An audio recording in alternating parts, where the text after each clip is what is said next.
naman po yung gulong kaya tali po dito sa truck.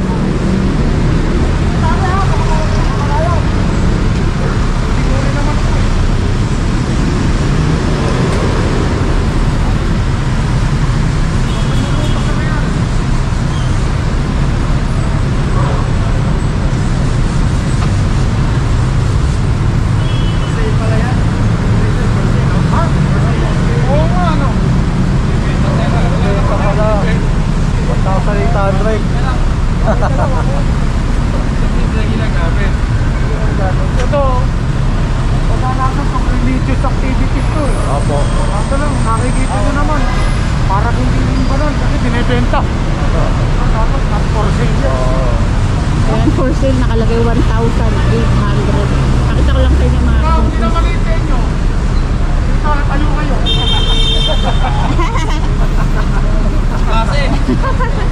Sabi ni Sir Richard kung sino daw maliit tayo daw doon. Pero joke lang yun mga kabusis.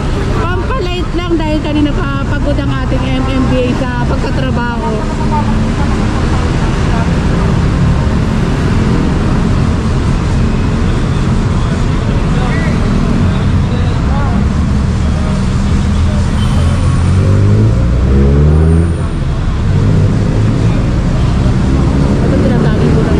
Dito sa may truck.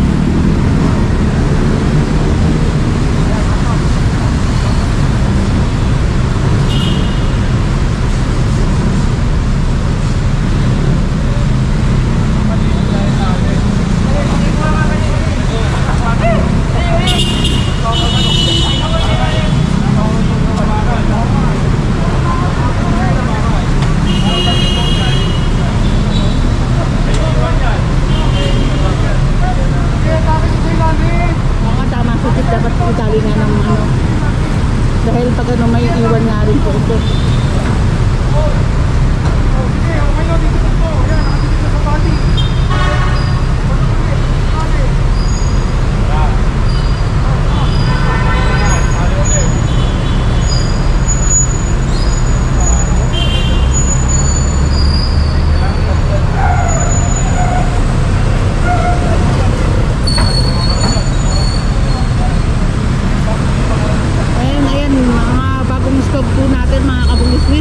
Tinuruan po yan ni Sir Richard. Kapag nakikita niyo pong wala si Sir Richard, nagtuturo po si Sir Richard ng mga bagong stock.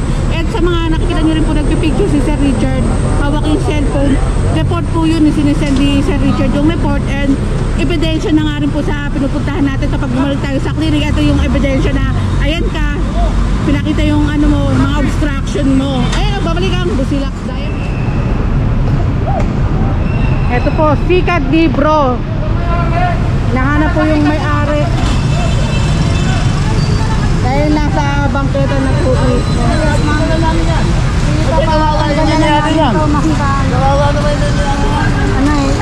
Putol yung kamay. PWD po, ayan, PWD. Binigan po ng ano. Opo, ayan, nandito naman po ang ating mga residente na tutulong po sa concerned citizen. Ayan, dito naman. Wala ito sa amin to. Side na ito, meron naman po dito sa kabila. Ito, bukuhan. Saktong-sakto, nagkukuha ng basura. Ayan, tawid lang po ako mga kabungis-gis.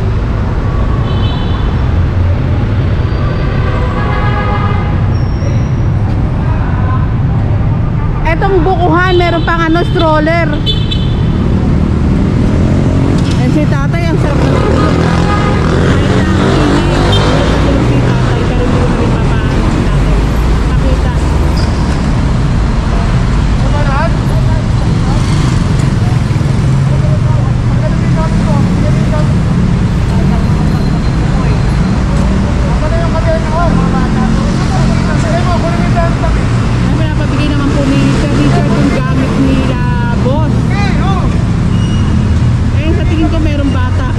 Ay, dito pala yung nakakaawang mga bata, yung mga batang walang pamilya, silang lahat bata, wala silang matanda sa kanila. Bakit po yun? Anak niya po, ayun yung mga bata. Ito yung dapat pupuntahan natin nung nakaraan na bibigyan ng tulong. Kaso, hinanap namin, wala. Hindi, magkaka-age po sila.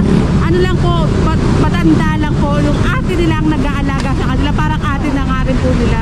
Wala po ngayon dito. Baka mamaya pong gabi pumunta Pero sila. dala niya yung mga bata rin talaga, Opo. no, boss? Ito, may sakit to. May sakit si tatay. Oo. Bakit po ang dami mga street dwellers po dito sa pwesto? Ma'am, hindi naman po totally iba taga rito eh. Dumadayo lang po sila. At dito lang na po sila. nga rin po natutulog. Opo, dito na sila kumbaga kung saan sila abutan ng gabi, doon na po sila Saan po pupunta. ba kayo, sir, sa barangay? Barangay po. Bilang sa barangay, sir, ano pong tulong ang binibigay niyo po sa mga street dwellers? Yung kapitan na po, Karamihan po kasi may sakit. yung kapitan na po nag-aano sa amin dyan, nagbibigay sa mga purok leader po na kung area nila yan, tao na yan, bibigyan po nila. Hindi naman po pinapabayaan ng punong barangay yan eh. Binibigyan naman po kahit pa paano. Kaya lang sila talaga, ayaw nila pumunta sa bahay. Yung iba, dayo lang po rito. Dayo lang talaga. Galing probinsya po ba yan, sir? Hindi, sa Manila po. Taga Maynila. And yung sinasabi ko po kasi sa inyo, siya, teenager, tapos yung mga kasamang mga bata. Siya Wala. na umupkop o nag-alaga. Di ba po namin na baka nasa kabilang lugar po. Ay, sa kabilang lugar na po. Ayun na po, si nanay din. Ayun, may sakit, meron pang oxygen Asawa niya po yun. Asawa niya yung magbubuko. Hindi, yung kumuha ng gamit. Yung kumuha ng gamit. Meron din silang bata. Di ba kayo din po yan, kaya lang ayaw nila tumira din. sa Bakit bahay ayaw nila. nilang tumira sa bahay nila? Hindi po, hindi namin alam ma'am. Kasi si nanay may OAS. Kasi namamalimos nga rin po, no, sir? Or kaya nabibigyan ng pagkain nga rin po. Kasi si nanay may oxygen siya, oxygen tank. Ilan po ba yung oxygen tank na? Isa lang naman po, di ba? O dalawa? May bahay naman po sila eh, ayaw lang nila eh. Ayaw lang Sa rin. bahay. Ayun, sabi ni sir, merong bahay. Taga dito rin po sa barangay nyo. Oo, dyan po yan, sa kabila. O kaya lumalabas siguro, sir. Malabas na po sila, tapos bumabalik na ulit. Oo, nanghingi ng tulong nga rin po. Salamat, sir. Ayun, mga kabukis. Kasi meron kaming binalikan dito ni Katambay na tutulungan ng mga bata. Ilang beses namin binalikan, ilang araw. Kaso wala talaga, hindi namin nakita. Kasi sobrang dapat tulungan yung mga bata na yun. Kasi hindi rin sila mga kabukis, hindi rin sila mga batang gumagamit. Sorry for the word, mga kabukis. Hindi sila tulad ng mga batang nagrarasi, gumagamit ng bawal. Talagang lang po sila for pagkain. Kaso saan ko sa hindi talaga namin makita. Tawid na po ako. Hindi pa pala dahil nga puro sasakyan. Baka ako ay maaksidente at wala ng mukha ng balita. Wow! Ay, dito muna tayo mga kabungis-ngis habang inilalagay pa ng ating SCOG ang mga obstruction sa kanilang truck. Ayun yung mga ibang wala nga po sa akin. Nood na lang rin po kayo kay Katambay Official Vlog para nakita nyo rin po itong ganap dito sa kabila. Hindi ako makatawid. Ayun si sir, meron daw sakit. Si nanay naman naka-oxygen tank. Dalawang oxygen tank yata ito. Isusumpo na lang mamaya. Dalawang oxygen tank yata yung gamit ni nanay na naka-wheelchair. Ayan, pwede na tayong tumawid. Malinis na. Ayan, dito tayo sa side na ito na inaakit na po yung mga kariton na obstruction. Hi, mother.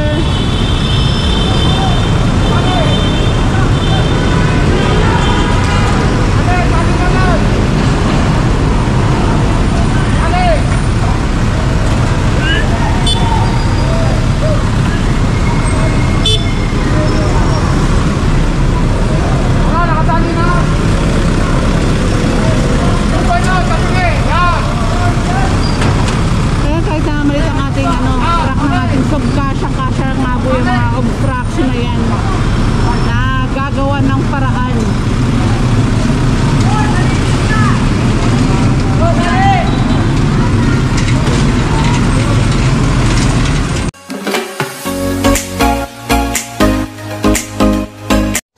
I don't wanna fall in love. I just wanna have some fun.